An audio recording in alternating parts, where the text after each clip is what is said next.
आज न्यूज वाला देख रहे सभी दर्शकों को परमजीत की तरफ से नमस्कार। और उत्तर प्रदेश की विधानसभा की बात करें तो उत्तर प्रदेश विधानसभा के 2 चरण के मतदान हो चुके हैं और तीसरे चरण का जो मतदान है वो अब शुरू होने जा रहा है। उसकी तैयारियां चल रही हैं।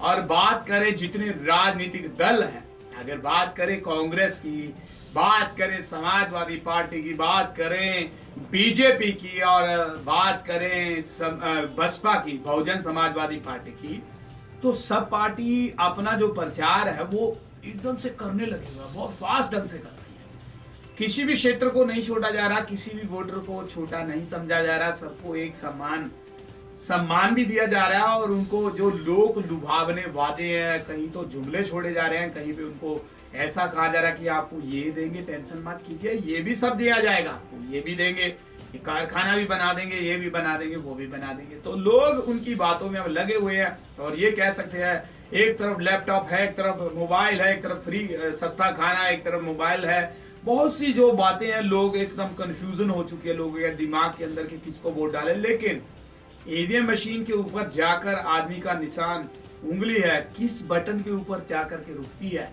ये तो 11 मार्च के बाद ही पता चलेगा, जब सरकार बनने का फैसला हो जाएगा कि ये भाई जीत गए हैं, इनकी सरकार अब बनेगी। तो बात करते हैं उत्तर प्रदेश की राजनीति की। उत्तर प्रदेश की राजनीति में मुलायम सिंह यादव का बहुत बड़ा रोल रहा है ये विधानसभा 2017 की इस वोटिंग में।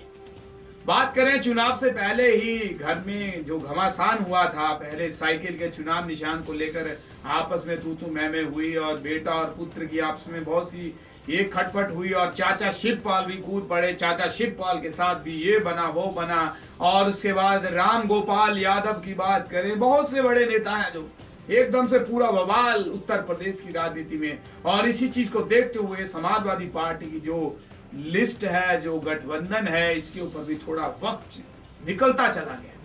और इसी वक्त के दौरान ये कह सकते कि मायावती जी ने अपना जो पहले से ही पूरा प्री प्लान कर रखा था, इसके ऊपर सटीक वार करती चली गई। अब बात करें मुलायम सिंह यादव जी की। मुलायम सिंह यादव उत्तर प्रदेश में ये कह सकते हैं कि बाबरी मस्जिद को बचाने में जो लोगों की जान गई है, उसके ऊपर उन्होंने बड़ा दुख व्यक्त किया है कि मेरे को बड़ा दुख हुआ और मैं मुसलमान भाइयों के बिल्कुल साथ हूँ, मुसलमान भाई हमारे हैं। और मैं अगर उस वक्त ये कह सकता ना होता तो ये जो बाबरी मस्जिद का ढांचा है, इसको गिराया गया था, ये इसको नहीं रोका जा सकता था, मैंने रोका। और मुझे बड़ा दुख हुआ जब उसको बचाने के लिए बहुत से जो हमारे मुस्लिम भाई हैं, बहुत से जो लोग हैं जिनकी मृत्यु हो गई थी, उनके लिए मैं बहुत दुख व्यक्त करता हूँ। बहुत दुख लगा मेरे को। और इसके साथ साथ उत्तर प्रदेश की विधानसभा में जो चुनावों की दूसरे चरण की जब बात खत्म हो चुकी है, तीसरे चरण की बात है, तो अब अपनी बहू अर्पणा यादव के लिए प्रचार करने निकले हैं लखनऊ में मुलायम सिंह यादव नेताजी। अब बहू के लिए प्रचार भी करना पड़ेगा, क्योंकि घर में रहेंगे तो भाई कल को ऐसी बात सुनने को ना मिले कि बहू जी हमारे लिए प्रचार करने के लिए नहीं गए। चाचा शिवपाल के लिए जसवंत नगर में इतना प्रचार किया, चाचा को इतनी सभाएं करके दे दी, मेरी सभा एक भी नहीं की। तो इसको देखते हुए अब मंत्री जी ने ये भी एक बड़ा कदम उठाया। और शिवपाल के लिए तो इन्होंने, मैं पहले भी कह सकता हूँ, कैंपेन की है। और अर्पणा यादव की अगर बात करें तो इनके लिए वो लखनऊ पहुंची है और लखनऊ में उन्होंने लोगों से कहा कि अर्पणा यादव को अपना कीमती वोट दें। और मैं आपसे वादा करता हूं, अगर अर्पणा यादव यहां से जीतती है तो वो आपके लिए इतना काम करेगी, आप तो खुश हो जाएंगे। बस वोट अर्पणा यादव को डालना। समाजवादी पार्टी, साइकिल का चुनाव निशान, बहुत आसान, बहुत ही सरल।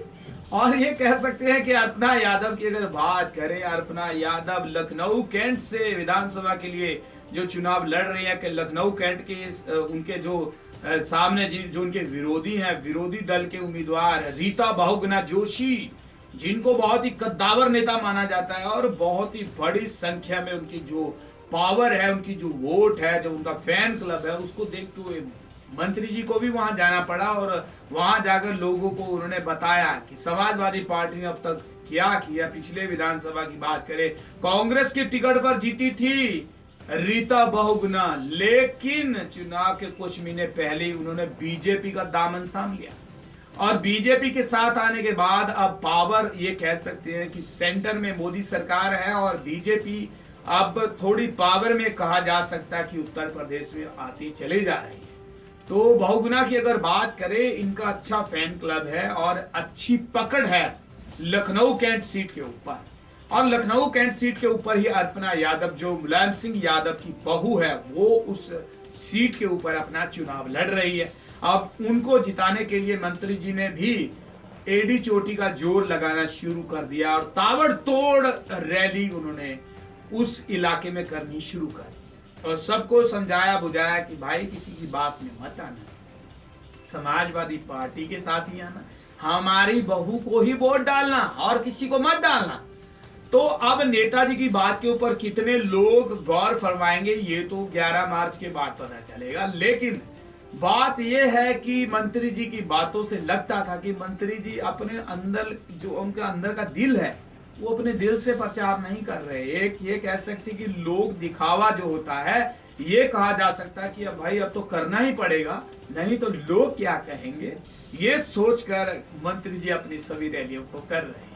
और बाबरी मस्जिद के ऊपर उन्होंने जो अपनी बात मैंने आपको बताई कि मेरी जिम्मेवारी है इस मस्जिद को गिराया ना जाए, ये मेरी जिम्मेवारी है, जब तक मैं हूं ये ऐसा नहीं होने दिया जाएगा। और उन्होंने कहा कि उत्तर प्रदेश में एक बार फिर से ये कह सकते हैं कि फिर से जो सरकार है समाजवादी पार्टी की आएगी। और अल्पसंख्यकों की बात करें, अल्पसंख्यकों के साथ खड़ी है समाजवादी पार्टी, हमेशा उनका सहयोग किया है समाजवादी पार्टी ने। और ये कह सकते हैं कि कुल मिलाकर के अगर उनका पूरा स्पीच सुना जाए तो उसमें कुछ ना कुछ छलकता है, कुछ ना कुछ लगता है। लेकिन ये कह सकते हैं कि अर्पणा यादव को जिताने के लिए मंत्री जी ने बहुत ही दिल से सबको कहा कि भाई वोट जो अर्पणा यादव को डाले। तो अब भाई वोट कौन किसको कैसे डालेगा, ये तो जब तीसरे चरण का मतदान होगा तब जाकर के पता चलेगा। लेकिन मंत्री जी की बात करें, जसवंत नगर चाचा जी के लिए और लखनऊ कैंट अपनी बहू के लिए उन्होंने अभी तक प्रचार किया है। बाकी के जो दूसरे मंत्री हैं, जो कांग्रेस के मंत्री हैं, उनके लिए अभी तक कोई ऐसी खबर नहीं बाहर निकल कर आई कि मंत्री जी उनके लिए भी प्रचार करने के लिए मैदान में कूद पड़े। तो अभी कहां कहां वो कूदेंगे ये भी देखना पड़ेगा, क्योंकि कूदने के लिए अभी जो 7 चरण है, अभी तो 2 चरण हुए हैं, तीसरा, चौथा, पांचवा, छठवां, 7 चरण तक मंत्री जी कितना कूदेंगे, कौन से मैदान में जाकर के कूदेंगे, ये आप सब तक हम जरूर पहुंचाएंगे। और आप सब लोग का बहुत बहुत धन्यवाद करते हैं, हमारे चैनल को सब्सक्राइब कर रहे हैं आप सब लोग। और सब्सक्राइब करने के लिए आपको बहुत ही सरल, बहुत ही आसान तरीका YouTube ने बनाकर रखा हुआ है। वीडियो के नीचे बने लाल रंग के निशान को दबाएं और आप हमारे साथ आ जाएं और देश और दुनिया की तमाम न्यूज एक मंच के ऊपर बैठकर करेंगे सबके साथ साझा। तो अब मुझे दीजिए इजाजत, बाकी की तमाम न्यूज देखने के लिए आप बने रहें आज न्यूज वाला के साथ। नमस्कार।